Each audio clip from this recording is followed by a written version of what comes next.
Bueno, la conferencia de esta noche es acerca de la batalla de las Biblias. No iremos directamente en la Biblia esta noche, sino que miraremos a la historia en esta batalla, y mañana a la noche, bueno, en las próximas conferencias estaremos estudiando a la Biblia misma. Así que no se olviden de traer sus Biblias mañana a la noche.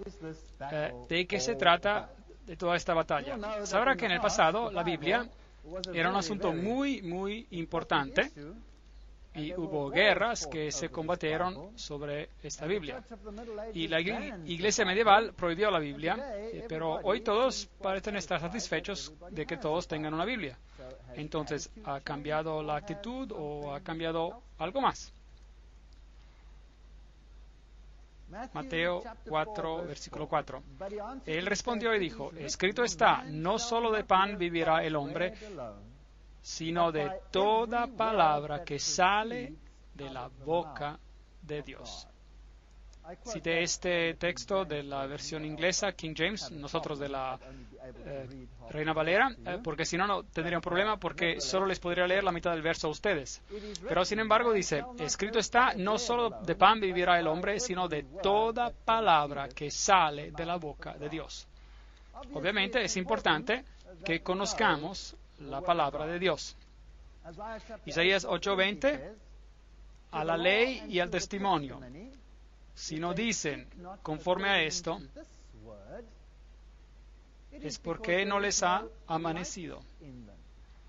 En otras palabras, si no hablas de acuerdo a la palabra de Dios, y si no hablas de acuerdo al testimonio, de los cuales los profetas han hablado, sobre las acciones de Dios, las cuales tienen que estar en armonía con el Torah, los primeros 5 libros de la Biblia, entonces ya no hay luz en ellos, no les ha amanecido. Así que no vengan con algo contrario a la palabra de Dios.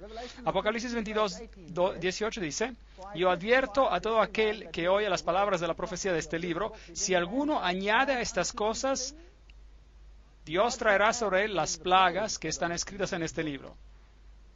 Y si alguno quita de las palabras del libro de esta profecía, Dios quitará su parte del libro de la vida, y de la santa ciudad, y de las cosas que están escritas en este libro. Así que es algo muy serio. No se metan con la palabra de Dios. ¿Estaría de acuerdo que eso es lo que dice? Esta es una amonestación muy seria.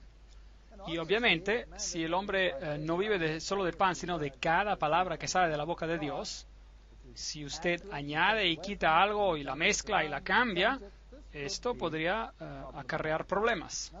Bueno, hoy en día tenemos muchas Biblias y hay un montón de traducciones de la Biblia. Ahora, ¿cuál es la mejor? Les dirán que las traducciones modernas son las mejores. Y sí, en muchas maneras lo son.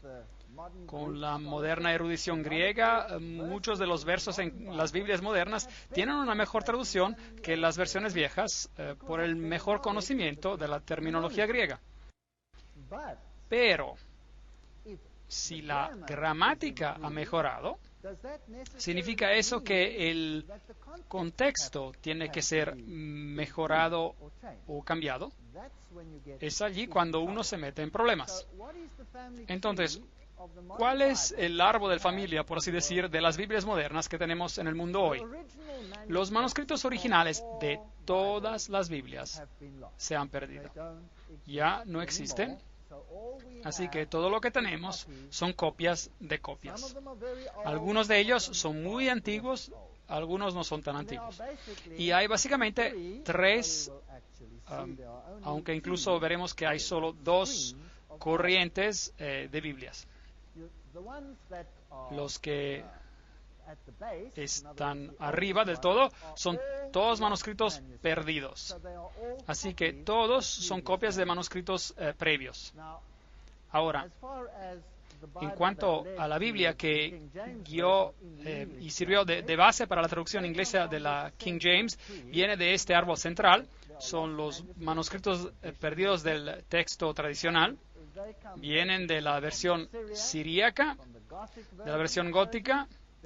Hay una versión llamada Codex W y Codex A, y después hay una vasta mayoría de textos extantes existentes, los cuales componen los manuscritos del Nuevo Testamento.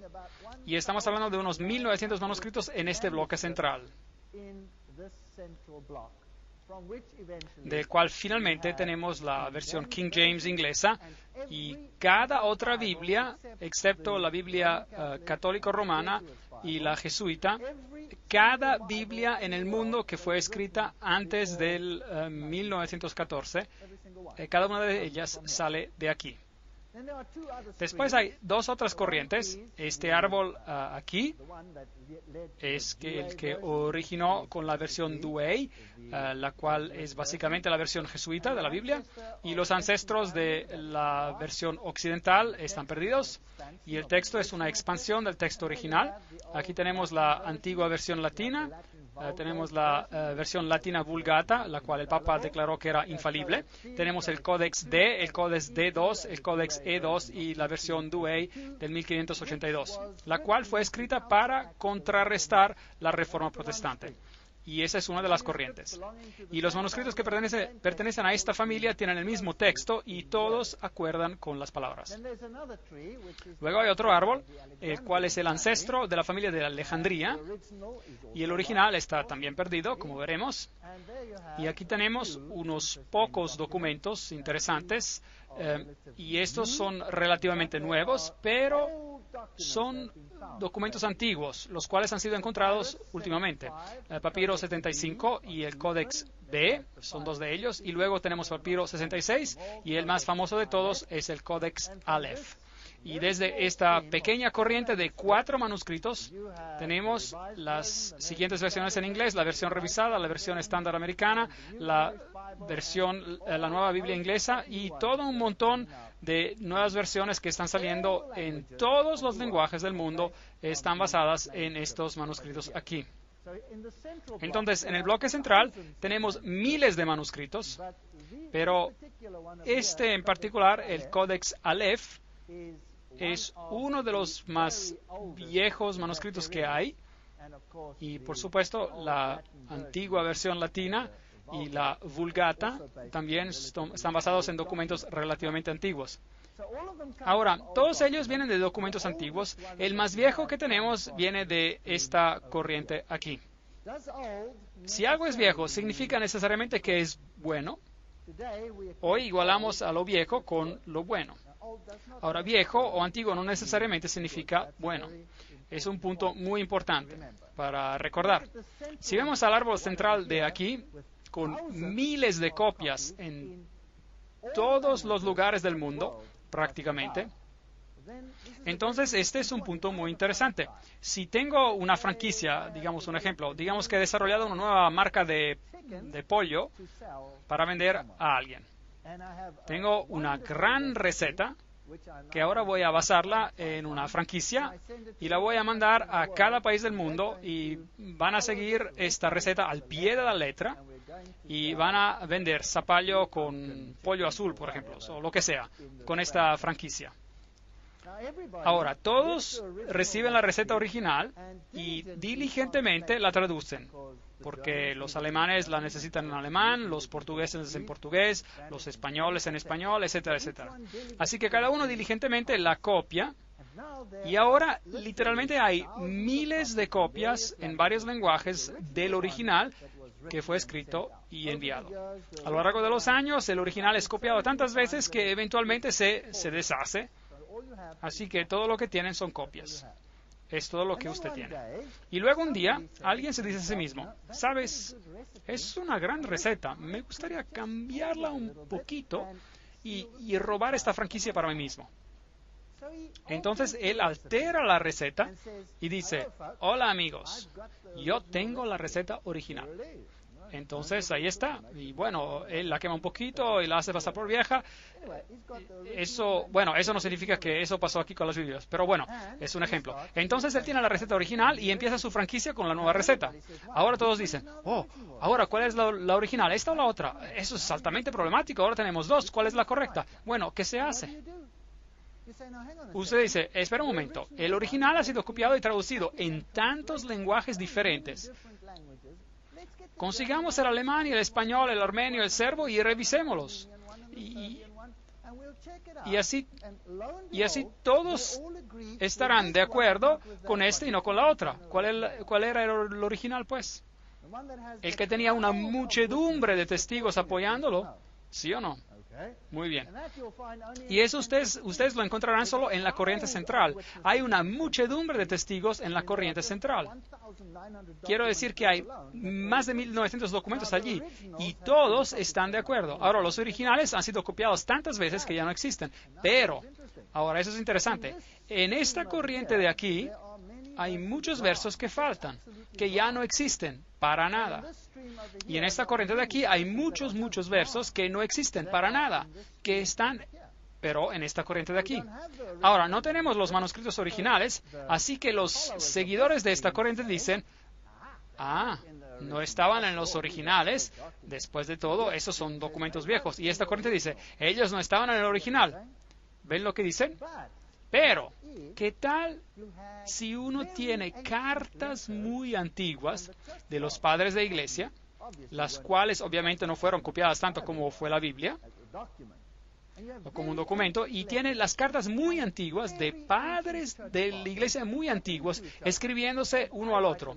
Ahora, si escribo una carta a mi esposa, por ejemplo, estoy en este país y ella está en otro país y la estoy animando y dándole unas cuantas citas de la Biblia, todos lo hacen, ¿no es así? Todos lo hacen, ¿no es así? Y así que tenemos esas cartas antiguas y hay citas de versos, los cuales no aparecen allí, en esta corriente. Pero las cartas son más viejas de esos manuscritos. Entonces, ¿cuál sería la corriente correcta? ¿Cuál sugeriría usted? Obviamente, las que están en línea de aquí, al centro, porque ellos están citando versos que ni siquiera existen en aquellos. Ese es el caso, es así como es. Así, entonces, ¿por qué tenemos estas tres corrientes? ¿De qué se trata todo esto? Ahora, Kurt Aland, el coeditor de dos de los textos griegos más extensamente usados y quien ciertamente es el líder en cuanto a la crítica textual en el continente europeo, propone que el texto de P75 y de B, en esa corriente de Alejandría, representan una revisión de un texto local de Egipto que fue impuesto como el texto dominante en esa área. Así que básicamente no tenemos cuatro, solo tenemos dos de esos manuscritos y uno es solo una modificación del otro. Así que básicamente en esa corriente hay solo un documento que queda y ese es el texto sinaítico y regresaremos a eso en un momento. Luego, David Otis dice, fundamentalmente hay solo dos corrientes de la Biblia. La primera corriente, la cual llevó el texto recibido en hebreo y en griego, manuscritos preciosos fueron preservados por la iglesia en Pella, en Palestina, donde los cristianos huyeron cuando en el año 70 después de Cristo los romanos destruyeron a Jerusalén. Entonces los manuscritos originales no estaban en Roma, sino que vinieron del área cristiana. Vinieron de Jerusalén, vinieron de Siria, allí donde los apóstoles predicaron. Allí es donde se encontraban los manuscritos originales y es el lugar lógico donde ellos estén porque es allí donde estuvieron los apóstoles. ¿No es correcto? Por la iglesia de Siria, de Antioquia, la cual produjo erudición eminente, por la iglesia itálica en el norte de Italia y también, por si acaso, los cristianos en el norte de Italia previamente recibieron sus escrituras de la ruta del Medio Oriente y no de Roma. Y había un gran problema entre los ostrogodos al norte y aquellos en Roma porque ellos tenían escrituras diferentes. Muy interesante. Entonces, el norte de Italia tenía los mismos textos como en las regiones del Medio Oriente. Y también al mismo tiempo por la iglesia galia en el sur de Francia y por la iglesia céltica en la Gran Bretaña y los prevaldenses y los valdenses y las iglesias de la Reforma. Todos ellos tenían esencialmente los mismos manuscritos.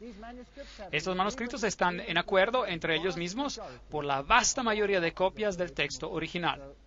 Entonces, este es llamado el texto recibido, el textus receptus. Tan vasta es esta mayoría que hasta los enemigos del texto recibido admiten que una 19/20ª parte de todos los manuscritos griegos son de esta clase. Casi cada uno es de esta clase. Y luego hay una segunda corriente, la cual es muy pequeña y está basada en manuscritos antiguos, no dudemos de eso. Estos representan en griego el manuscrito Vaticano o Codex B en la librería en Roma. Y este fue usado para contrarrestar la reforma, porque dice cosas diferentes de las que los reformadores utilizaban. Entonces, en ese tiempo de la reforma, el Codex B se convirtió en muy prominente. Y luego tenemos el texto sinaítico o el Codex Aleph, el cual fue encontrado en la región de Egipto. Y les mostraré el lugar más tarde. Y viene del texto de Alejandría. Así que tenemos este, y fue encontrado en una fecha muy interesante.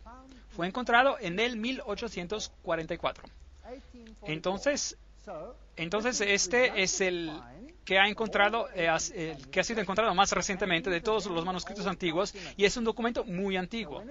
Así que cuando diga en su Biblia que esa traducción está basada en manuscritos antiguos, entonces la idea está planteada que antiguo significa bueno. ¿Están conmigo? Pero antiguo no necesariamente significa bueno, solo significa antiguo. Eso es todo lo que significa. En latín tenemos la Vulgata o la Biblia latín de Jerónimo en 383 después de Cristo, es muy vieja.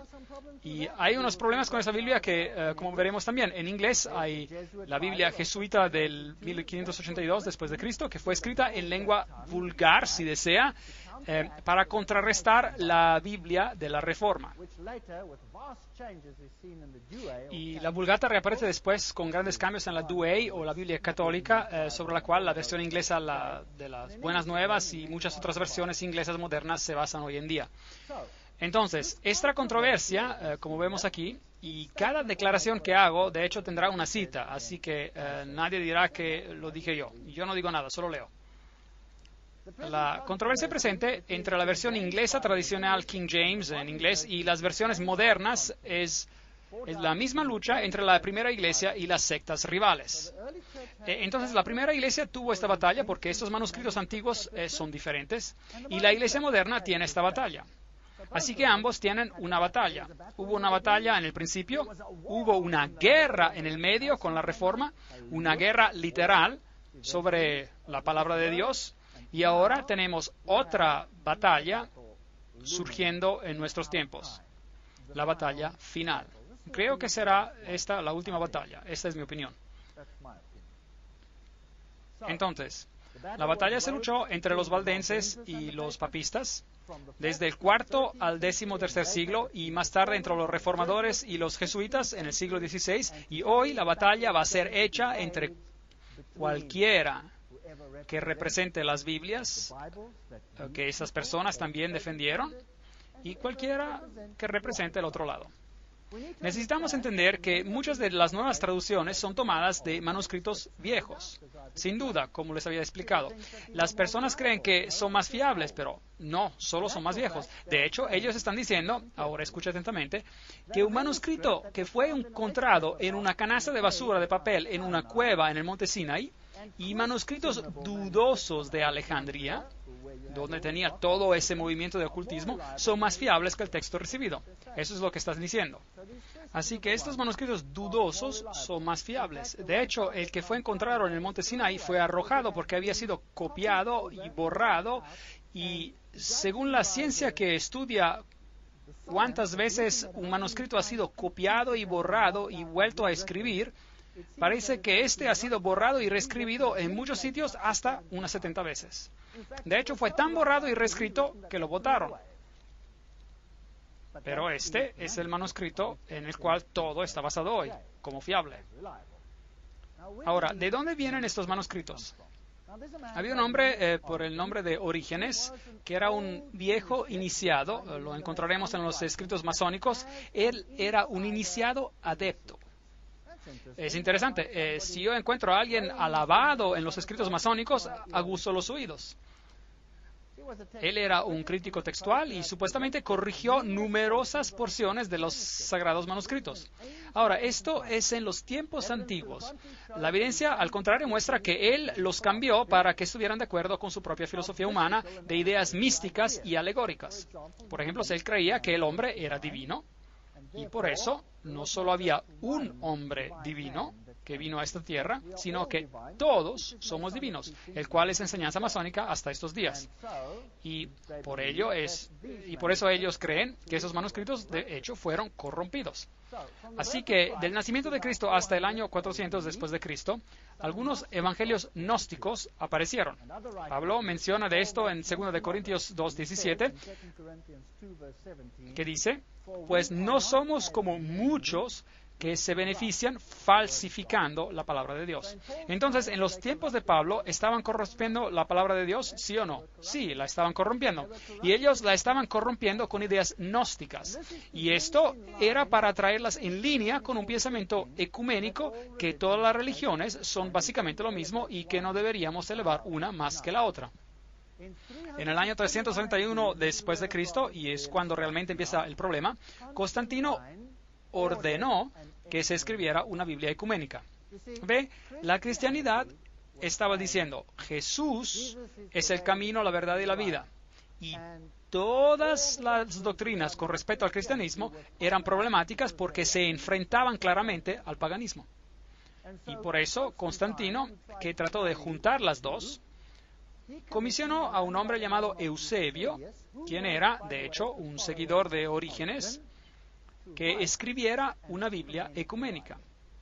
Eso quiere decir cambiar la palabra de Dios usando escrituras gnósticas para que sea aceptable a los paganos como también a los cristianos. Y eso fue lo que ellos hicieron. Pero los primeros cristianos rechazaron estos manuscritos y dijeron que no son de Dios. Y por eso las Biblias ecuménicas fueron a librerías secretas y allí estuvieron para que más tarde sean sacadas como manuscritos antiguos. Había cerca de 50 copias hechas por Eusebio y fueron distribuidas y terminaron en dos grandes áreas, mayormente en Roma y en Alejandría, donde tenían los estudios esotéricos, del cual estudiaremos más adelante. Bueno, Orígenes creía en la así llamada herejía aria. Ahora, la herejía aria es que Jesús no era Dios y que Dios es básicamente, si desea, es un Dios panteísta, un Dios en todo. Así que básicamente todos podríamos tener una chispa divina en nosotros, las cuales son enseñanzas masónicas. Es interesante que el catolicismo romano alega que él es antiarriano y que peleó guerras y destruyó personas que eran arias. No hay evidencia, y déjenme decirles ahora, no hay evidencia histórica que las naciones que fueron destruidas porque ellas eran arrianas, como los ostrogodos o los vándalos, que ellos de hecho eran arrianos. No hay evidencia, porque no tenemos ninguno de sus escritos. Cada pieza de su literatura ha sido destruida. Solo tenemos la palabra del catolicismo romano que ellos eran arrianos. Pero ahora tengo algunas noticias interesantes para ustedes. ¿Recuerda ayer que les dije que los templarios tienen dos doctrinas? Una es exotérica y la otra es esotérica. Una es para el goyim, el ganado, y la otra es para las personas del interior. Ahora, el evangelio para los de afuera, él es no arriano, pero el evangelio interior del catolicismo romano es arriano. ¿Y ahora qué hacemos con esto? ¿Y cómo sé que esto es arriano? Es porque el Papa ha declarado la Vulgata, la versión Vulgata de la Biblia, como la Biblia infalible, y la Vulgata es arriana. Remueve la deidad de Cristo. ¿No es interesante? Entonces, ¿de qué se trata esta batalla? La batalla es acerca de Jesucristo, así como era desde la prehistoria, la historia antigua. La batalla es acerca del Hijo de Dios. ¿Y a quién vamos a defender? ¿Jesús o alguien más? Entonces, esa es una batalla interesante. Me parece una batalla fascinante. 1481 después de Cristo, el manuscrito del Vaticano fue descubierto en la librería del Vaticano. ¿No es eso interesante? Justo a tiempo para contrarrestar la Reforma. Justo a tiempo. Porque la Reforma estaba usando el texto recibido, no había otro texto.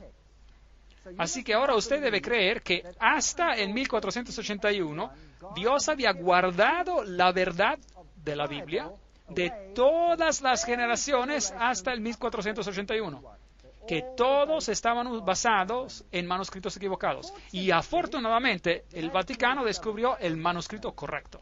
en 1481 para contrarrestar a la Reforma, y ese manuscrito varias veces pone la deidad de Cristo a un lado, y eso es arriano. Entonces, esa es una doctrina interior y es una doctrina templaria.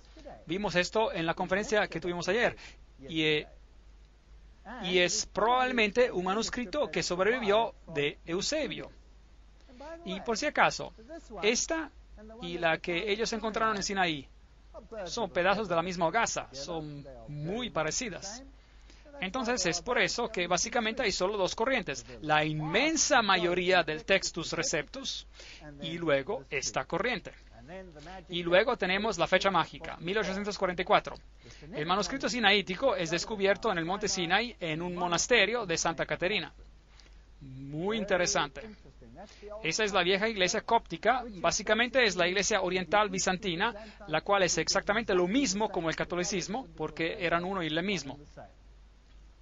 Y está de acuerdo absolutamente con el manuscrito vaticano, que es totalmente arriano. En el año 1881, dos profesores del Reino Unido, de Inglaterra, Westcott y Hort, crearon el texto griego. Y este está basado, por supuesto, en estos manuscritos, en el manuscrito del Vaticano y el manuscrito del Sinai, apoyándose más en el manuscrito del Sinai para que no pareciera demasiado católico. ¿Están conmigo? No debería parecer muy católico porque esos señores eran protestantes. Bueno, digamos que ellos eran supuestamente protestantes. Y la Biblia de los Testigos de Jehová fue entonces cambiada como resultado de estas nuevas escrituras. Ahora, esto fue al comienzo de los años 1900 cuando todo esto empezó a salir. Y los Testigos de Jehová no tenían otra Biblia en inglés que la King James. Entonces un día se les dijo, bueno, tomen sus Biblias de King James en inglés, bueno, y mientras ellos se sentaban y entraban, se les dio un lapicero negro y se les dijo, bueno, vamos a modificar la King James, esta versión inglesa, tachen esto, esto y esto, lo que sea, y los tacharon afuera. Ellos no tenían su propia Biblia, no existía al principio del 1900. Así que los Testigos de Jehová fueron los primeros que sacaron inmensas secciones de la Biblia. Les mostraré eso mañana en la noche, lo que tacharon. Y esto debe ser enfatizado, que el argumento no es entre un texto antiguo y uno reciente, pero en dos formas antiguas de texto. ¿Están conmigo? Ese es el argumento. Interesante. Ahora, Tyndale, el traductor inglés de la Reforma de la Biblia, él por supuesto usó el texto recibido, y esto realmente irritó al Vaticano, porque el otro texto todavía no había sido encontrado, de hecho. Y él usó el texto recibido para la Biblia y le dijo al Papa, si Dios me guarda la vida, dentro de unos pocos años haré que un niño que tira del arado sepa más de las Escrituras que usted. Es una declaración bien fuerte. Una vez más, me gustaría reiterar que el argumento no es la King James, la versión inglesa antigua, contra las otras versiones. El argumento es el texto recibido, el textus receptus o receptus, comparado con la pequeña corriente que viene del Sinaí y del Vaticano. Ese es el argumento. Y por si acaso, cualquier Biblia, en cualquier lenguaje que existió antes del 1900 es basada sobre el texto recibido. Así que si usted va a Serbia, ellos tienen el texto recibido. Si usted va a Grecia, ellos tienen el texto recibido en griego. Si va a cualquier país en el mundo, la Biblia luterana, cualquier Biblia, todas están basadas en el texto recibido, cada una de ellas. Pero después del 1900, las versiones modernas ya no están basadas en esto. Bueno, cuando esta Biblia salió, los jesuitas fueron llamados para ayudar. Una gran crisis, porque ahora estaba claro que las enseñanzas de Roma no estaban de acuerdo con la Biblia. Y esta fue una de sus declaraciones. Note lo que los jesuitas escribieron. Debemos socavar, minar la Biblia de los protestantes y destruir sus enseñanzas. La reina de Inglaterra, dándose cuenta del daño que haría la Biblia jesuita, envió a Europa para Beza, un reformador, quien estaba con Juan Calvino, para ayudar a Thomas Cartwright. Con una mano él tomó todos los manuscritos griegos y con la otra mano él tomó todos los manuscritos en latín del texto recibido y le dio figurativamente golpe tras golpe a la Biblia jesuita. Entonces comenzó la guerra. Eventualmente ellos enviaron a la Armada Española contra Inglaterra para hacerles la guerra y llegaron con 136 barcos armados, algunos con 50 cañones, y todo lo que tenía Inglaterra eran solo 30 barcos. Estos galeros gigantes vinieron e iban a aplastar a Inglaterra a causa de esta Biblia. Bueno, el caballero Francis Drake se levantó esa mañana y debió haber estado muy nervioso. Pero ¿qué pasó? Una tormenta vino durante la noche y los galeros españoles fueron hechos pedazos en la costa, hasta la costa de Escocia, la entera armada destruida en la tormenta. Y todo lo que él tuvo que hacer fue de limpiar. Y desde ese día Inglaterra se convirtió en un gran poder marino. Esa es historia. Ahora, ¿qué dijeron los jesuitas acerca de la Biblia? Aquí está la cita. Entonces la Biblia, esa serpiente, la cual con la cabeza erguida y ojos brillantes nos amenaza con su veneno mientras se arrastra en la tierra, será transformada en una vara tan pronto como podamos agarrarla. Por los 3 siglos pasados, esta áspide cruel no nos ha dejado reposo.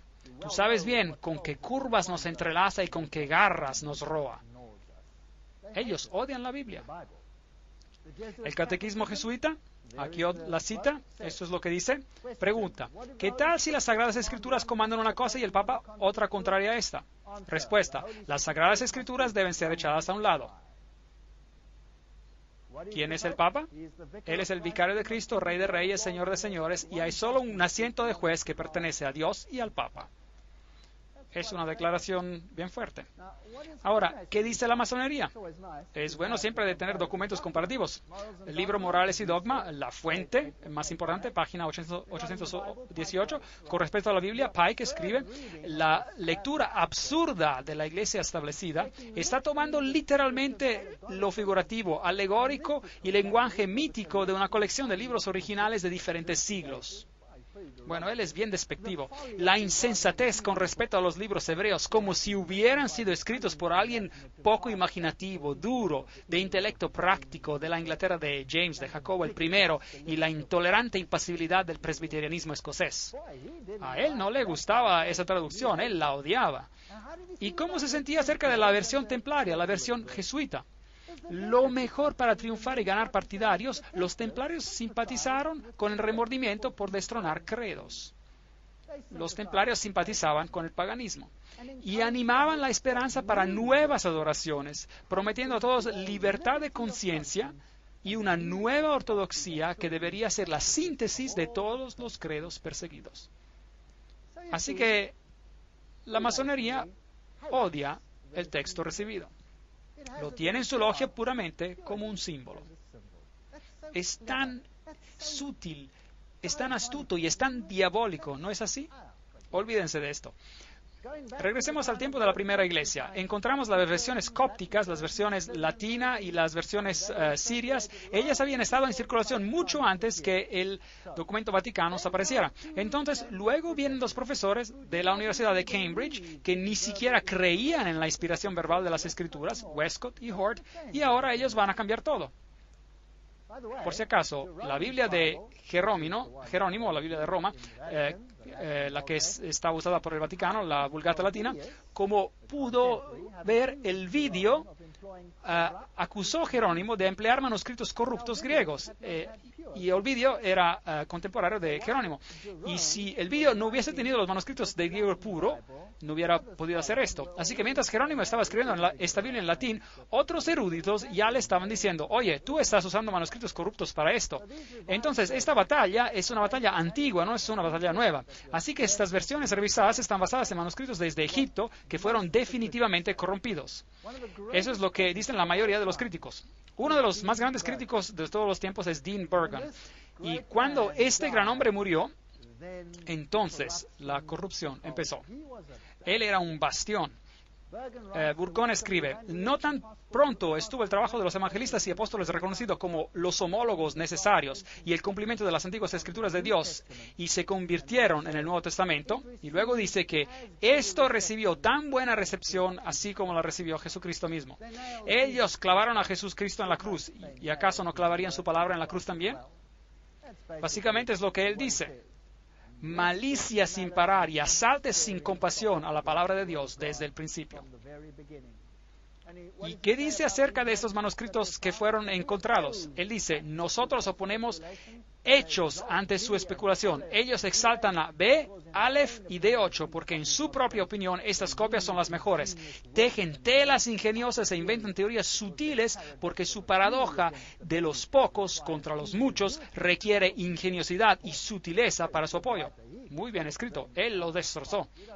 No tenemos que leer toda la cita, usted la puede ver en el video, si mirar el texto de los textos, el resto de los textos, si lee inglés, y ver lo que Burgon tiene que decir. Estoy totalmente indispuesto a creer, Dean Burgon continúa, parece tan extremadamente improbable que al final de 1800 años, 995 copias fuera de cada 1000 probarán ser de poca confianza, y ese 1, 2, 3, 4, 5 que permanecen, que su contenido hasta ayer era tan bueno como desconocido, serán encontrados por haber conservado el secreto de lo que inspiró el Espíritu Santo originalmente. Un punto de vista interesante. Él más allá continúa diciendo, ¿cuál mientras tanto debe ser pensado de aquellas guías ocultas, esas engañosas, que ahora si podrían nos persuadirían ir de nuevo a esos mismos códigos textos de los cuales la Iglesia ya se purgó? Vuelvan a esos manuscritos antiguos. Y él toma a Tischendorf, el hombre que originalmente había descubierto los manuscritos, el manuscrito sinaítico, él lo critica a Tragels, critica a Westcott y critica a Ort y muestra que él está totalmente en desacuerdo con sus erudiciones. Y luego esa declaración interesante. ¿Quién? Pero esos con tendencias católicas podrían estar satisfechos con la noción de que Dios preservó el verdadero Nuevo Testamento en secreto por casi 1000 años y después finalmente se lo dio al pontífice romano para guardarlo. Ese es el punto de vista al que se llega. Literalmente, ese es el punto de vista al que se llega. Dr. Hoskier cita a Dr. Salmón que dice, naturalmente, Hort respetó a esos manuscritos como los más dignos de confianza, los cuales dan la interpretación reconocida por Orígenes, el padre de la Iglesia. Eso es lo que ellos hicieron. Hort, el profesor de Inglaterra, él era un seguidor de Orígenes y tendremos que comprobar eso. No podemos hacer declaraciones así nomás. Tú siempre serás mi amigo, dice, pero ya no puedo ignorar más las críticas. Ese es el doctor Frank Loxon, al doctor F. Lockman, uno de los más grandes traductores. No puedo refutarlos y, mi querido hermano, no tengo ninguna cosa en contra tuya, pero la única cosa que puedo hacer bajo Dios es renunciar cada conexión con la versión Nueva Biblia Estándar Americana. Así que hay un miembro aquí del comité separándose a sí mismo personalmente de esta traducción. Bueno, vayamos a Alejandría a ver a lo que podemos encontrar. Aquí está la estatua de Horus, el secreto de los iniciados. Horus y Isis y Dionisios, los dioses. Esos secretos eran guardados en Alejandría y en la librería de Alejandría era famosa a nivel mundial por sus documentos ocultos.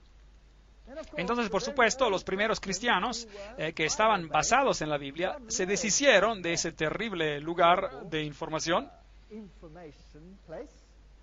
y quemaron la vieja librería alejandrina al suelo, lo cual fue algo catastrófico para el mundo oculto. Bueno, afortunadamente, el UNESCO, y es interesante, el UNESCO y su constitución fue escrita por un miembro de Calavera y Huesos. Por su información, ellos decidieron restaurarla y construirla en su lugar exacto, esta librería.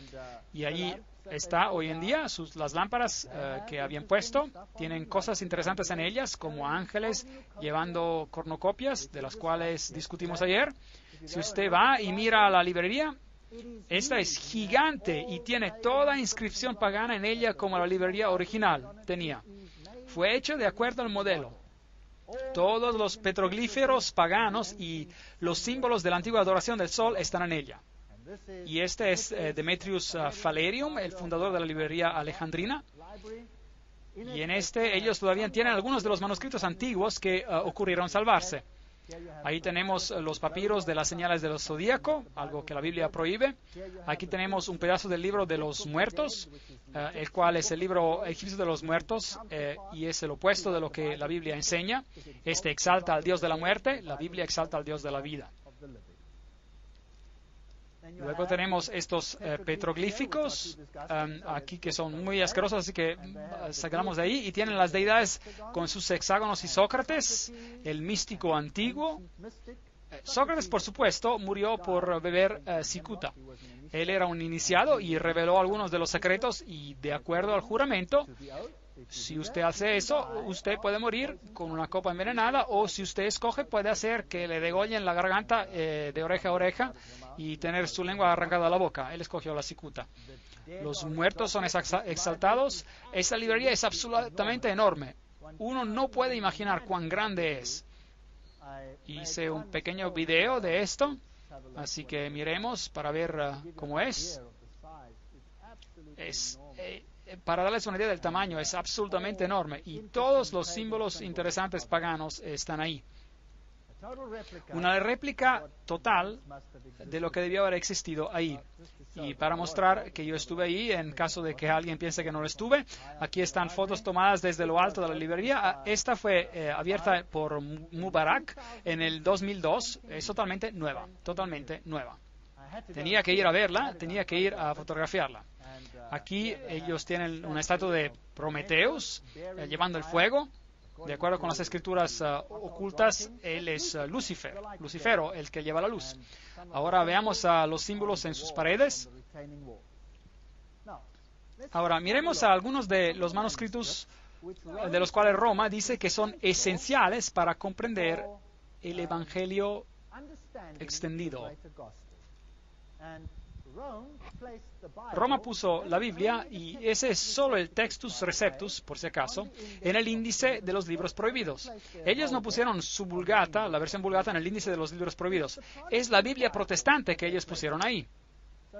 Así que la iglesia temprana en Antioquia, como ya había dicho, usó los manuscritos sirios, y este es un libro que está prohibido por Roma. La Septuaginta, por otro lado, fue hecha por Alejandría, por la librería de allí, en 285 a.C. Hechos interesantes. Los libros apócrifos, apócrifo significa cosas ocultas. El Concilio de Trento dijo lo siguiente en 1546. Quien quiera que no reciba como sagrado y canónico todos estos libros y cada parte de ellos, como comúnmente se leen en la Iglesia Católica y se contienen en la vieja edición latina de la Vulgata, o con conocimiento lideradamente desprecia las tradiciones del sistema completo, que sean estas personas malditas. Entonces, ellos dijeron que debemos aceptar a todos estos manuscritos. Brevemente repasémoslos. Vayamos al libro de Tobías 6, 4 a 8, donde dice: abre el pez y toma el corazón y el hígado y la vesícula. Si el diablo o un espíritu malo molesta a alguien, nosotros debemos hacer un humo antes al hombre o a la mujer, y la fiesta ya no deberá ser desconcentrada. Y para la vesícula es bueno ungir al hombre que tiene testigos mirando y será sanado. Entonces, si usted quiere sacar a los espíritus malignos o demonios, entonces agite la vesícula de un pez y asumo de ella y los demonios se irán. La Biblia dice: esas señales seguirán a los que creen. En mi nombre echarán fuera demonios. Marcos 16, 17. Hechos 16, 18 dice: esto lo hizo por muchos días, hasta que desagradando a Pablo, se volvió él y dijo al espíritu: te mando en el nombre de Jesucristo que salgas de ella. Y salió en aquella misma hora. Entonces, él no usó la vesícula de un pez. Libro de Tobías, otra vez, 12:9 dice: porque la limosna libra de la muerte y limpiará de todo pecado. Oh, qué lindo. Así que puedes pagar para que tus pecados sean quitados. Pero Pedro dice: pues ya sabéis que fuisteis rescatados de vuestra vana manera de vivir, la cual recibisteis de vuestros padres, no con cosas corruptibles como oro o plata. Dos doctrinas opuestas. ¿Cuál es correcta? ¿Usted cree que puede comparar su camino al cielo? Oración por los muertos, Macabeos 12, versículos de 43 a 46. Pero si él no hubiera esperado que los que habían sido matados se levantaran otra vez, hubiera sido sobrante e inútil orar por los muertos. Con lo cual, él hizo la reconciliación por los muertos para que ellos pudieran ser liberados del pecado. Entonces, ¿usted puede orar por los muertos para que sean liberados del pecado? Eso es paganismo. Juan 1:7 dice: Jesucristo nos limpia de todo pecado. No existe nada como ese tipo de oración a los muertos. Y eso nos trae a la Biblia Vulgata, 1545 hasta 1563. Esa es la que fue declarada infalible. Ahora, ¿qué dice la Vulgata? Nuestra Biblia dice, toda escritura es de Dios. Y la Douay, la versión Douay, la cual está basada en la Vulgata, dice, toda escritura inspirada por Dios es provechosa. Entonces, solo algunas escrituras son inspiradas. Hebreos 11:21 dice, Jacob adoró apoyado sobre el extremo de su bastón. La Vulgata dice, Jacob adoró la punta de su vara. Eso significa que usted puede orar a una reliquia, usted puede orar a una estatua. Es aquí de donde sacan su doctrina. También dice en Apocalipsis, el Codex Vaticanus dice, bienaventurados son aquellos que lavan sus ropas. Pero la versión inglesa King James dice, bienaventurados son aquellos que cumplen con sus mandamientos. Ahora, ¿es la Biblia confiable? ¿Sí o no? Esa es una pregunta que no solo afecta a nuestra fe, sino que también afecta la doctrina de salvación y afecta la posición de Jesucristo. Necesitamos saber. Estamos hablando acerca de la Biblia y de dónde venía, de dónde vinieron los varios manuscritos, y tenemos que saber si la Biblia es confiable o si no lo es. Bueno, los rollos del Mar Muerto, estas fueron escrituras meticulosamente copiadas por los escenas. Y de hecho, este grupo no era ortodoxo, tenían una tendencia cabalista. Pero los manuscritos antiguos que ellos copiaron eran exactamente como aquellos que encontrados en la Biblia hoy en día. Así que ellos, de hecho, apoyaron a la Biblia. Hasta el libro de Daniel, meticulosamente respaldado por esos manuscritos antiguos encontrados en 1949. Entonces, ellos probaron que la Biblia no había cambiado en todo este tiempo y estos manuscritos fueron muy entusiasmantes. Pero luego otros manuscritos interesantes han sido encontrados aparte de esos famosos que fueron encontrados, aparte de este famoso que fue encontrado cerca de Alejandría, y esa es toda una serie de evangelios gnósticos. La revista Time informó de esto hace un tiempo atrás. Palabras del pasado, 46 escrituras excavadas acerca de Nag Hammadi en Egipto. En el 1945 cambió opiniones sobre la temprana cristiandad. Ahora, interesante. Egipto era la sede de la ciencia oculta y estos fueron enterrados para guardarlos seguros. ¿De quién? Obviamente de los primeros cristianos que destruyeron la antigua librería pagana. Y estos manuscritos han sido encontrados desde el 1945 y están cambiando las opiniones del mundo. Algunos budistas están diciendo que si hubieran sabido que el cristianismo tenía tal manuscritos, ellos ni siquiera necesitaban haber sido budistas. Ahora, ¿qué dicen esos manuscritos? Esos son los llamados los evangelios perdidos, que son tan famosos hoy en día. Tenemos el evangelio de Tomás, el evangelio de Pedro y todos esos maravillosos manuscritos, iluminando lo que los cristianos tempranos querían. Bueno, había los ebionitas, había los marcionitas, había los gnósticos, había los supuestos seguidores de Tomás. Todos ellos básicamente creían en la deidad del hombre y que Jesucristo no tenía deidad exclusiva. Todos ellos creían esto. Leamos del Evangelio de Pedro para ver qué tiene que decir, que ha sido excavado, y usted me dice qué piensa si es confiable. Leámoslo. Por si acaso, esas escrituras gnósticas son apócrifas y por esto son sagrados, según la traducción, como leímos.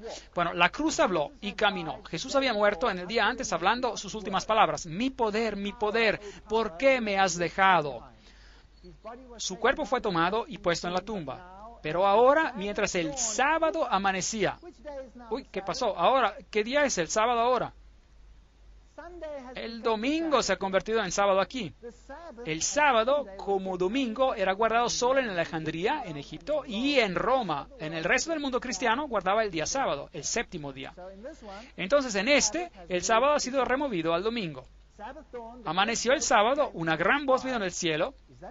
¿Es esto confiable? Bueno, veamos cuán digno de confianza es el resto. Una gran voz vino del cielo y 2 hombres descendieron. Y la piedra que bloqueaba la tumba se movió de su lugar por sí sola. La Biblia no dice eso.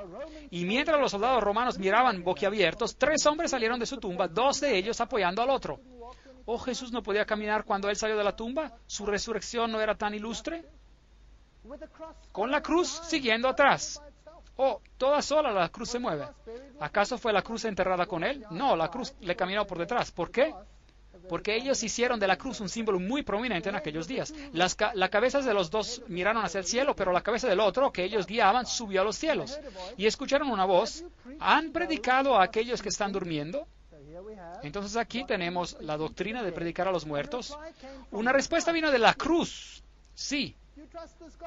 ¿Usted confía en este evangelio? Si lo hace, bueno, lo siento mucho por usted. Yo creo que eso pertenece de donde se encontró el otro manuscrito, en el basurero. Déjenme llevarles a Sinaí. Bueno, estaba interesado en ir a Santa Caterina, donde este manuscrito, este famoso manuscrito del cual todas las traducciones modernas están basadas, fue encontrado. Bueno, aquí está. Esto es el protectorado de Santa Caterina. Este es el monasterio, el famoso monasterio. Aquí están las calaveras de los monjes que fueron activos ahí. Y si desea, usted puede orar a ellos y recibir una bendición. Ellos le responderán aparentemente. Bueno, yo no vi ninguna posibilidad de que ellos me respondieran, no tenían aliento, pero sin embargo, bueno, usted puede si lo desea. Este es el Sinaí, así dicen. Y en la iglesia encontramos los símbolos del sol y la luna y todos los símbolos paganos. La famosa librería del Sinaí, donde esto fue encontrado, donde tenemos todos estos códices antiguos, escritos a mano, esos antiguos manuscritos, y el famoso Codex Sinaiticus, el cual fue encontrado por Tischendorf en 1844. Así que ahí lo tenemos. Entonces esto fue dado a los eruditos católicos en 1844 en la Universidad de Leipzig, en Alemania. Una fecha interesante. Ese es el Codex Sinaiticus. Allí tienen algunos de los antiguos manuscritos que están en este lugar.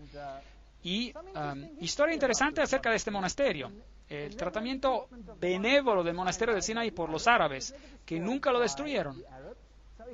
Los islamistas nunca tuvieron problema con ellos, que tomaron la península en el siglo VII, y es debido a la patente de Mahoma y de su protección con derechos y privilegios que el profeta Mahoma, fundador de Islam, concedió a los monjes del monasterio del monte Sinaí.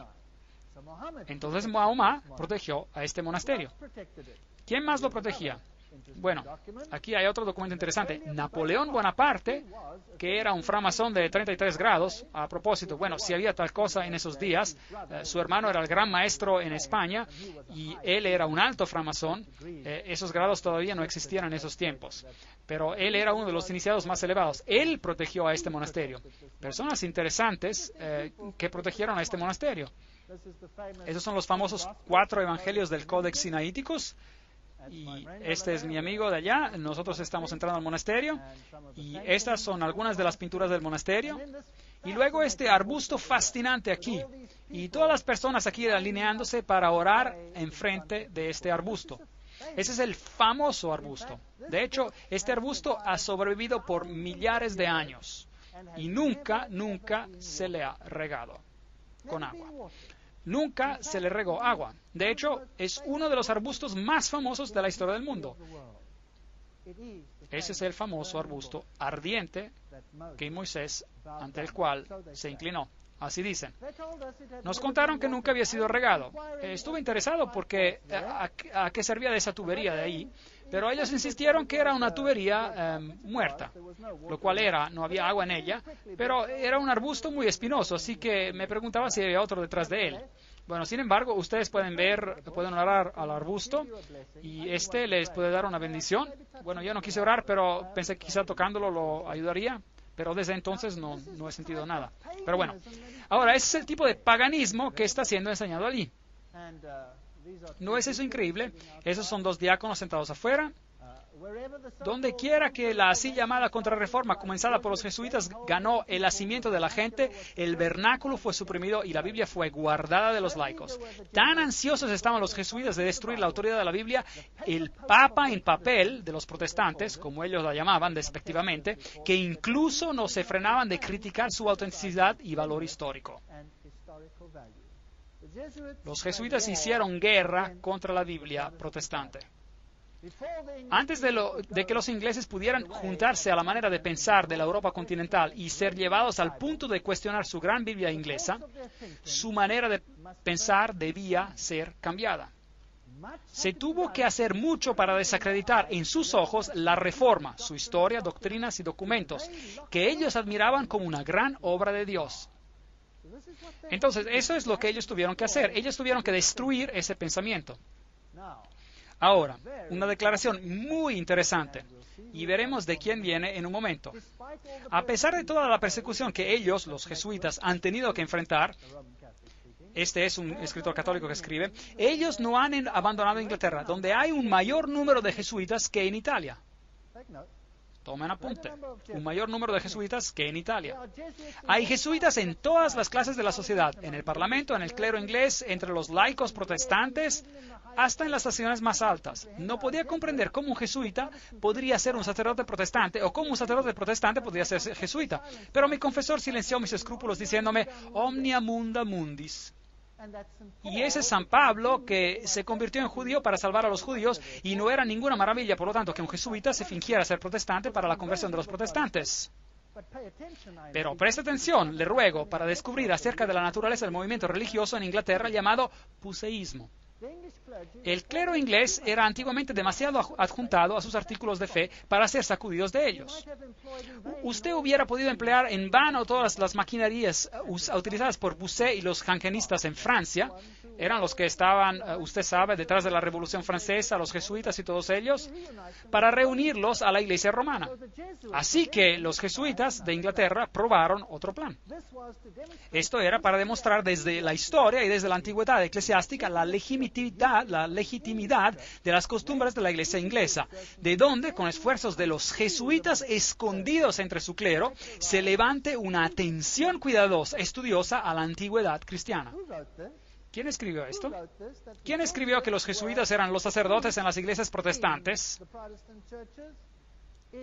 Era Descantes, sacerdote en Roma, profesor de teología, censor oficial teológico de la Inquisición. El hombre mismo nos dice que era así. Ahora, el romanismo es conocido por haber entrado recientemente a la Iglesia de Inglaterra. Antes del 1833, si usted sostuvo una misa como se sostiene hoy, eso hubiera sido anatema. Si usted hubiera hecho y dicho las cosas que se dijeron en ese entonces, eso hubiera sido anatema. Luego las cosas cambiaron. Newman, el líder del movimiento Oxford, de regreso a la iglesia romana, solamente a través de la iglesia inglesa puede usted actuar sobre la nación inglesa. Deseo, por supuesto, que nuestra iglesia sea consolidada con y por y en su comunión, por el bien de la iglesia y por el bien de ustedes, y por el bien de la unidad. Él y sus asociados creían que el protestantismo era el anticristo. Muy bien. Faber, uno de los asociados de Newman, y él también hacía parte del movimiento de Oxford, dijo, el protestantismo está muriendo. Lo bueno que está en él está, por la misericordia de Dios, siendo recolectado en las cosechas de Roma. Toda mi vida, Dios mediante, será una cruzada contra la detestable y diabólica herejía del protestantismo. Entonces aquí hay una guerra en la iglesia inglesa. Yo creo, dice él, que el anticristo será el infiel y se levantará fuera de lo que se llama el protestantismo. Él está justo diciendo las cosas al revés. Y la iglesia de Roma e Inglaterra serán unidas una sola para oponerlo. Qué cosa fascinante. Apocalipsis 13 y 18, ellos lo cambiaron. Ellos no cambiaron el número 666, pero en la versión revisada ellos tienen una nota al pie de la página que dice que su número es 616. Solo por motivos de interés. Ahora hablemos de estos dos caballeros, Westcott y Hort. Esos son los que escribieron, basados en los manuscritos antiguos, el texto griego sobre el cual todas las traducciones modernas están basadas. ¿Quiénes eran estos dos caballeros y en qué creían? Ahora, todo lo que les voy a decir acerca de ellos viene de dos libros escritos por los hijos de Westcott y Hort, publicando sus propias cartas. Esto no es lo que alguien dice acerca de ellos, esto es lo que ellos mismos dicen sobre lo que creen. Esto es la fuente original. Es maravilloso tener citas como estas, y ellos probablemente desearían nunca haber escrito lo que escribieron después de esta conferencia. Hort, como también Westcott, rechazaron la idea de la infalibilidad de la Biblia, y Hort llamaba la doctrina de la expiación sustitutiva de Jesús, que Jesús murió por ti, él lo llamaba inmoral, y él negaba que el Génesis fuese historia real, y elogiaba a Darwin, y él negaba la divinidad de Cristo. ¿Eso suena familiar? ¿Quiénes eran esas personas? El profesor Westcott y Hort. Westcott nació en 1825 y Hort nació en 1828. Eran miembros de la iglesia ancha o iglesia alta de la iglesia de Inglaterra. Se convirtieron en amigos durante sus días de estudiantes en la Universidad de Cambridge. Trabajaron juntos. Westcott se convirtió en el obispo de Durham y Hort es mejor reconocido como el profesor de divinidad en la Universidad de Cambridge. Bueno, sus doctrinas son tan jesuitas que no me sorprendería si ellos eran dos de estos caballeros ilustres. La opinión de Hort sobre la evolución dice: el principio de un individuo es exactamente tan inconcebible como el principio de una especie. Me asusta ciertamente encontrarte decir que no has visto ningún hecho que apoya una visión tal como la de Darwin. Él era un darwinista. Y él dice, su libro me ha llevado a la conclusión que alguna clase de desarrollo tiene que suponerse. Entonces, él era un darwinista. Esta es una carta de Hort a Macmillan y que escribe otra última palabra en Darwin. No dejaré que el tema se abandone de manera apresurada o de hablar, o para hablar más correctamente, no me dejará caer a mí. Así que él continúa diciendo que es un darwinista. Así que esta otra carta de Hort a Westcott dice, ¿usted ha leído Darwin? ¿Cómo debe tener gusto de hablarle acerca de esto? Y otra carta a Ellerton, pero el libro que más me ha involucrado es el de Darwin. No necesitamos leer toda la cita, pueden leerla ustedes mismos. Él dice que los argumentos de Darwin son irrefutables, sin poder de ser respondidos. En otra carta de Hort a Ellerton dice, no tenía ninguna idea hasta las últimas semanas de la importancia de los textos. Esos son los nuevos textos que ahora han sido encontrados. Habiendo leído tan poco del Testamento griego y habiendo tenido que seguir con el malvado texto Receptus. Así que él llama el texto recibido malvado. Piense en ese vil Textus Receptus. ¿No suena como un jesuita que odiaba el texto recibido? ¿Quién lo llamó ese áspide, esa serpiente? Inclinando enteramente en manuscritos más recientes. Ahí viene su argumento de que el texto sinaítico era más temprano. Es una bendición de que haya manuscritos tan tempranos. Entonces, Hort, al reverendo Ellerton, un resultado de nuestra charla, pero también decirle, él, Westcott y yo, vamos a corregir un texto griego del Nuevo Testamento unos 2 o 3 años, por lo tanto, si es posible. Y luego él habla de Lachmann y Tischendorf que suplirán los materiales, y luego él dice, nuestro objetivo es de proveer al clérigo, generalmente, escuelas y etcétera, con un texto griego portátil que no sea desfigurado con corrupciones bizantinas. En otras palabras, no contendrá lo que contuvo el texto recibido. ¿Cómo van a hacer esto? Otra carta, Westcott a Hort. En cuanto a nuestra recensión propuesta del texto del Nuevo Testamento, el objeto debe ser, supongo, que para preparar un texto para el uso común y general. Con tal extremo en la visión, ¿no sería mejor introducir solamente ciertas enmendaciones? Solamente cambiarle un poquito aquí y un poquito allí en el texto recibido y poner notas al margen de asuntos que parezcan posibles o que se noten a la manera de Griesbach. Si la cambiamos completamente, estos británicos se pondrían nerviosos. Mejor cambiémoslo aquí y allí y escribir en el margen lo que creemos que es importante, de modo que cuando ellos lo lean y lean el margen de los manuscritos dirán, oh, veo esto que probablemente no debería estar ahí porque es un manuscrito temprano, en realidad uno corrupto, pero ellos no lo dicen, y ese manuscrito no lo tienen. ¿Usted ven lo que quiero decir? Eso es lo que ellos hicieron. Siento muy profundamente la vergüenza de circular lo que siento ser copias falsificadas de las Sagradas Escrituras. Esa es una referencia a la versión autorizada. Y estoy más impaciente para proporcionar algo para reemplazarlas. Este no puede ser ningún texto que se reclina solamente sobre nuestro propio juicio, aunque no seamos demasiado inexpertos para hacer uno. Entonces, él está absolutamente dispuesto a escribir otra Biblia toda por sí mismo, pero debe ser apoyado por una preponderancia clara y obvia de evidencia. El margen da alcance amplio para nuestra propia ingeniosidad o principios. Les sugiero que cuando lean los márgenes, desconfíenlos totalmente. Mi deseo sería dejar el texto recibido popular, excepto donde está claramente incorrecto, en su opinión, por supuesto. Luego él dice una cosa interesante. Westcott, Gorham, Benson, Bradshaw, Lord y yo hemos empezado una sociedad para la investigación de espíritus. Bien, ellos eran espiritistas. Y todos los aspectos sobrenaturales y los efectos, todos siendo dispuestos a creer que existen tales cosas realmente, y deben ser distinguidas de bromas y de los meros engaños subjetivos. Y ellos los llamaban todas clases de nombres, Club del Martillo del Toro, etc. Y fuera de esto desarrolló una sociedad increíble. En 1882 fundaron la Sociedad de Investigación Psíquica. En efecto, era una combinación de esos grupos que trabajaban ya independientemente. Trabajaron con la telepatía, clarividencia, etc. Lo cual es todo sabiduría oculta antigua. La sociedad de los espíritus de la Universidad de Cambridge fue fundada por nadie más que Edward White Benson, el futuro arzobispo de Canterbury, junto con estas personas ilustres, y Darwin también atendió. Ahora, esta sociedad, la Sociedad para la Investigación Psíquica, es también la sociedad que maneja el lado esotérico del movimiento de la nueva era hoy en día. Con su canalizar y su comunicación con el mundo de los espíritus, todas estas cosas están ahí dentro.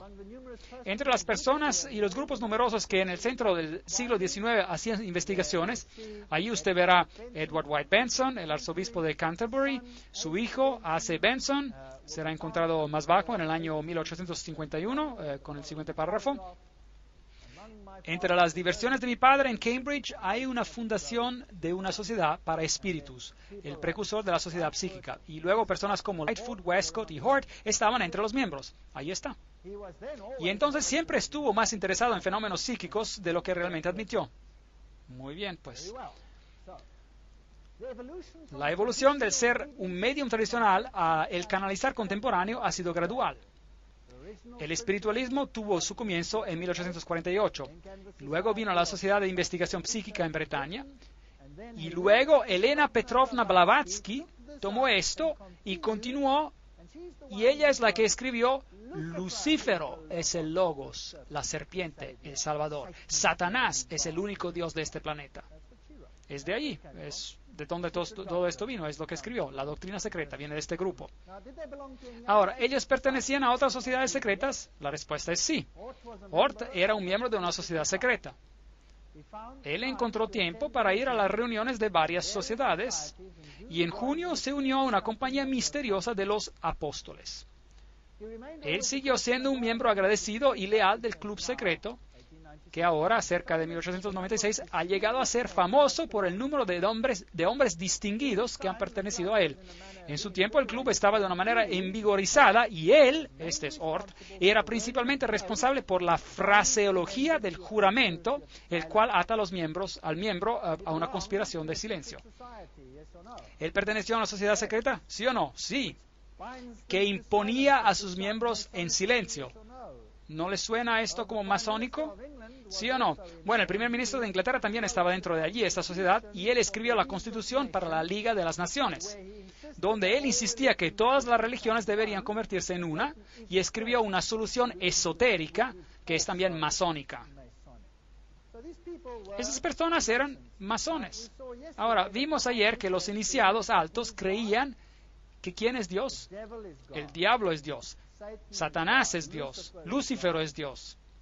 Así pues, señor Hort, ¿usted va a reescribir la Biblia mientras usted cree que Lucífero es el Hijo de Dios? ¿No significa eso que Jesús va a tener que hacerse menos de lo que es, sí o no? ¿No quisieran reescribir la Biblia para que Jesús sea sacado de la Constitución, sí o no? Bueno, ¿encontraremos eso hoy en día o no? Esa es la pregunta. No la voy a responder esta noche. Mañana la responderemos. Lo veremos por nosotros mismos. Traigan sus Biblias consigo. Echémosle una mirada. 1854. Hort al reverendo Juan Ellerton. Estoy de acuerdo con usted en el pensamiento que es una pena de que Mauricio niega verbalmente el purgatorio. Pero yo estoy de acuerdo completamente y sin dudar con él en los 3 puntos cardinales de la controversia, que la eternidad es independiente de duración, que el poder de arrepentimiento no es limitado a esta vida. ¿Pueden creer esto? Él cree en el purgatorio y que uno puede arrepentirse en el otro lado y que no está revelado si todos al final se arrepentirán. La negación moderna del segundo punto yo supongo, tiene más que ver con la despiritualización de la teología, más que cualquier cosa que se pueda nombrar al respecto. Bien, él creía en la doctrina católico-romana del purgatorio. Dice él algo más adelante. Mientras él aconsejaba a un estudiante joven, él escribió: la idea de purgación, purgatorio, quemando tus pecados en el otro lado, el de ser limpiado como por fuego, parece ser inseparable de lo que la Biblia nos enseña. ¿Está él enseñando doctrina jesuita o está enseñando doctrina protestante? Ustedes díganme. Él está enseñando doctrina jesuita. Pero es muy astuto en decir que es un protestante para que los protestantes acepten su Biblia. Porque ahora esta Biblia viene de la pluma de un protestante, si usted no sabía. Así, esto nos enseña de los castigos divinos, aunque poco se dice directamente en cuanto al estado futuro. Me parece increíble que los castigos divinos deberían de cambiar su carácter cuando esta vida visible se termina. Entonces él creía en el purgatorio. ¿Qué dice él acerca de la expiación? De que Jesús murió por ti y por mí. Bueno, aquí está su carta en el libro Life, volumen 1, página 322. Yo creo que le mencioné a usted antes el libro de Campbell sobre la expiación, que es inestimable por lo que va, pero desafortunadamente él no sabe nada excepto de teología protestante. Bueno, ¿qué dice él pues? Carta de Hort a Westcott. Estoy de acuerdo enteramente, corrigiendo una palabra, con lo que usted dice sobre la expiación. Habiendo por muchos años creído que la unión absoluta del cristiano, o mejor dicho, del hombre, con Cristo mismo, es la verdad espiritual de la cual la doctrina popular de la substitución es una falsificación inmoral y material. Increíble. De modo que la muerte de Jesús es una doctrina inmoral. Más bien, lo que es moral es algo que nosotros devenimos uno con Él en Cristo y nos hacemos dioses. Eso es moral. Ellos dicen que eso es moral. Ahora, ¿quién enseña eso? ¿Los jesuitas y los masones o la Biblia? ¿Quién enseña eso? Entonces, ¿quién era este hombre? Él pertenecía a una sociedad secreta, tenía un club psíquico y no solo eso, él odia el texto recibido y él escupe sobre la expiación de Cristo. Eso es como un templario, eso es como escupir en la cruz. Ciertamente nada puede ser más alejado de las Escrituras que la limitación moderna de Cristo llevando nuestros pecados y sufrimientos a su muerte. Pero ese hecho es solo uno de los aspectos de una herejía casi universal. Bien, esas son las personas que han creado el documento en el cual están basadas las Biblias modernas. ¿Usted piensa que son dignas de confianza? Yo no lo creo. Aquí está otra carta de Hort al reverendo Davis. Ningún ser racional duda la necesidad de una Biblia revisada. Y las objeciones prácticas populares son sin valor. Con todo, tengo una sensación creciente a favor de retrasar este proceso. Él tenía problemas porque los británicos todavía conocían sus Biblias. Por supuesto, ninguna revisión puede ser final y sería absurdo esperarla a la perfección, pero la crítica de ambos testamentos, sea en texto que interpretación, me parece ser ahora en este estado caótico, en Alemania, a lo mejor menos que en Inglaterra, que los resultados de una revisión inmediata serían peculiarmente insatisfactorios. Así que los británicos conocían a sus Biblias y este era un problema. Tenían que ser cuidadosos y astutos con lo que iban a hacer. Y él dice, bueno, primero leamos lo que dice aquí abajo. Es por supuesto verdad que podemos solo conocer a Dios a través de formas humanas, pero después pienso que toda la Biblia resuena con el lenguaje de Génesis 1:27 y nos asegura que las formas humanas son formas divinas. Aquí te tenemos, señor Hort. ¿Qué está diciendo? Él está diciendo que somos Dios, que nosotros somos Dios. ¿Quién enseña eso? Satanás enseña eso. Ahora, escuchen esto. 1 de Juan 5:7. En la King James, la versión inglesa, y la Reina Valera también del 95, porque tres son los que dan testimonio en el cielo, el Padre y el Verbo, y el Espíritu Santo, y esos tres son uno. ¿Qué dice este verso acerca de Jesús? Lo hace Dios. Usted buscará en vano en las Biblias modernas por ese verso. No lo encontrará en la Nueva Versión Internacional Inglesa, no lo encontrará en la versión revisada estándar inglesa, porque lo han removido para que ellos puedan ser dioses. a Westcott. He sido persuadido por muchos años que la adoración a María y la adoración a Jesús tienen mucho en común en sus causas y resultados. Quizá la pregunta entera se puede decir implicada en la verdadera idea de la mediación, la cual es corrupta casi universalmente en uno o en ambas de las dos direcciones opuestas. Entonces, ¿quién puede mediar por ti también? María puede. ¿Es eso una doctrina católica o una doctrina bíblica? ¿Qué dice el otro hombre? Westcott escribe: he estado tratando de recordar mis impresiones de La Salette. Eso es interesante. La Salette. Estaremos hablando acerca de La Salette, un santuario mariano. Deseo poder ver de qué verdad olvidada la mariolatría lleva testimonio y cómo podemos presentar de manera práctica las enseñanzas de los milagros. Bueno, señor Westcott, ¿así que quiere traer la mariolatría adentro y hacer Jesús de menos? Westcott al reverendo Benson: por lo que he podido juzgar, la idea de La Salette era de que Dios se revelaría a sí mismo ahora y no en una forma, sino en muchas. ¿Ve? Ecumenismo. Cosas fascinantes. De Horta al reverendo Rowland: ay, me temo, todavía hay serias diferencias entre nosotros sobre el tópico de la autoridad, y especialmente la autoridad de la Biblia. Si esta objeción primaria fuera quitada, y podría sentir que nuestras diferencias son solo de énfasis, y yo todavía podría, bueno, etcétera, etcétera. Él se quiere alejar de esta idea de que la Biblia es inspirada y de que dice, pues acá, los errores y prejuicios de los que estamos de acuerdo en remover pueden ser alcanzados de manera más sana y eficaz por medio de esfuerzos individuales indirectos y no por asalto abierto de todos juntos. Trabajemos detrás de las escenas, dice, astutamente y silenciosamente, de modo que no traigamos una crisis prematura. Esta gente era muy lista. Aunque pienso que la convocación no es competente para iniciar tal medida, pero siento de que como nosotros tres estamos juntos, sería mal no aprovechar de esta oportunidad, como dice Lightfoot, el señor Lightfoot. De hecho, hay una perspectiva óptima de hacer un buen trabajo. Si somos tres, quedémonos juntos.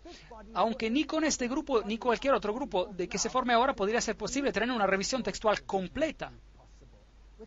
No podemos ahora cambiar todo. Hagámoslo pedacito por pedacito. Quedémonos juntos, somos tres. Hay una cierta esperanza de que lecturas alternativas puedan encontrar un lugar en el margen. Así que mientras pasamos de una traducción a otra traducción, encontrará algunos textos en el margen y en la siguiente versión ya no están. Quitados. Y entonces la Biblia cambia. ¿Saben? Si agarran sus Biblias y van al medio del libro de Hechos, y si toma una Biblia de la Nueva Versión Internacional Inglesa, por ejemplo, y va al medio del libro de Hechos y da vuelta a las páginas y mira cuántas palabras hay hasta el final del Apocalipsis, y es así cuántas palabras se sacaron de las Biblias modernas, desde el medio del Hechos al final de Apocalipsis. Ahora, si el hombre no solo vivirá de pan, pero de toda palabra que sale de la boca de Dios, ¿cómo vamos a hacer eso con tantas palabras faltando? Hasta unas 60,000 quitadas. ¿No deberíamos tener una conferencia antes de la primera reunión por la revisión? Hay muchos puntos en los cuales es importante que debamos convenir. Las reglas, aunque liberal, son nebulosas, imprecisas, y la interpretación de ellas dependerá sobre la acción decisiva desde el comienzo.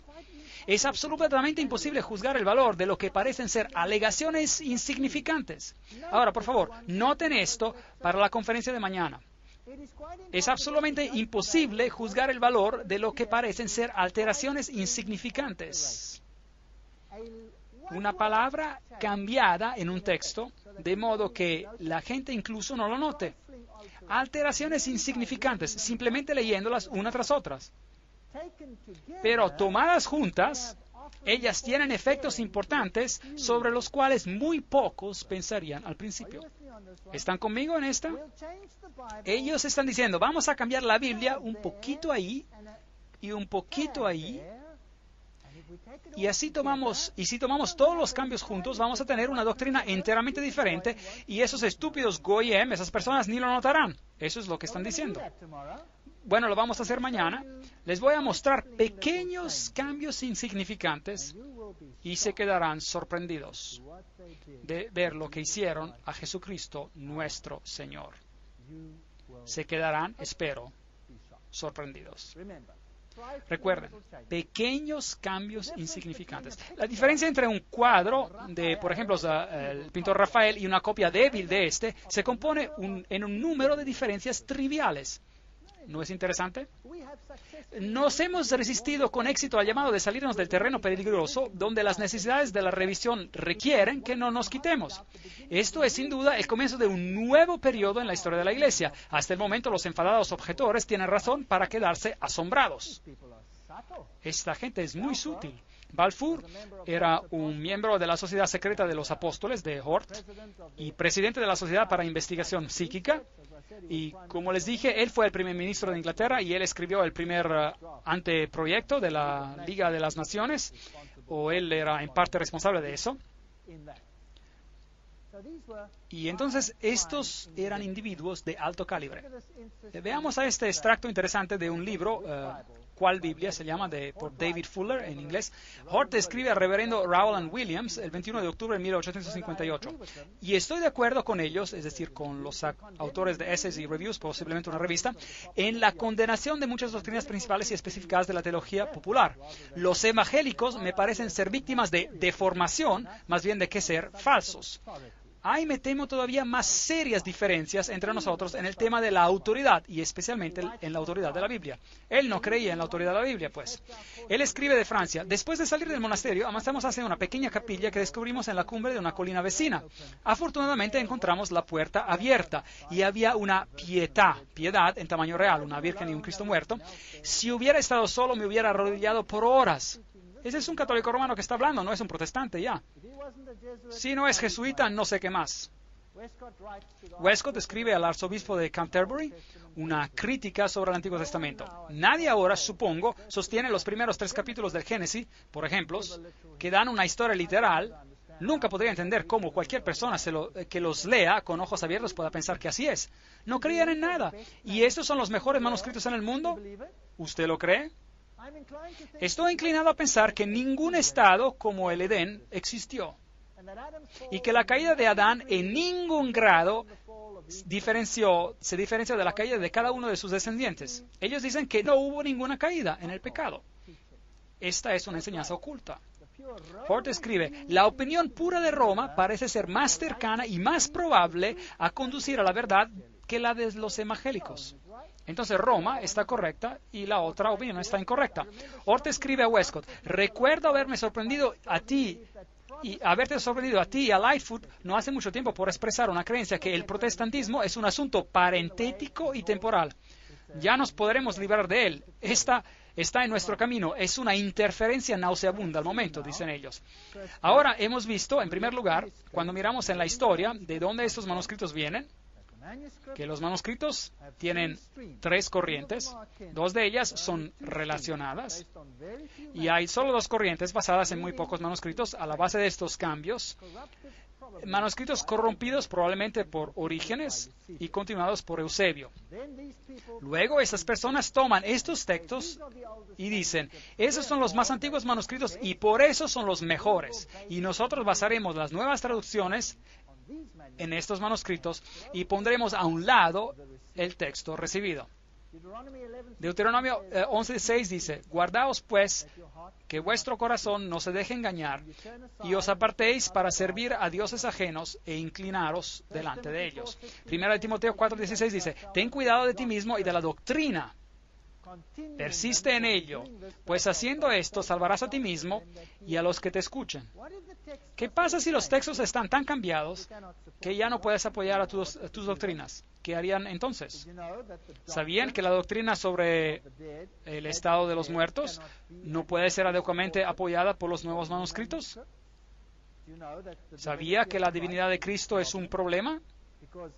Porque una coma aquí, un pequeño cambio allí y algo allí cambia todo el cuadro.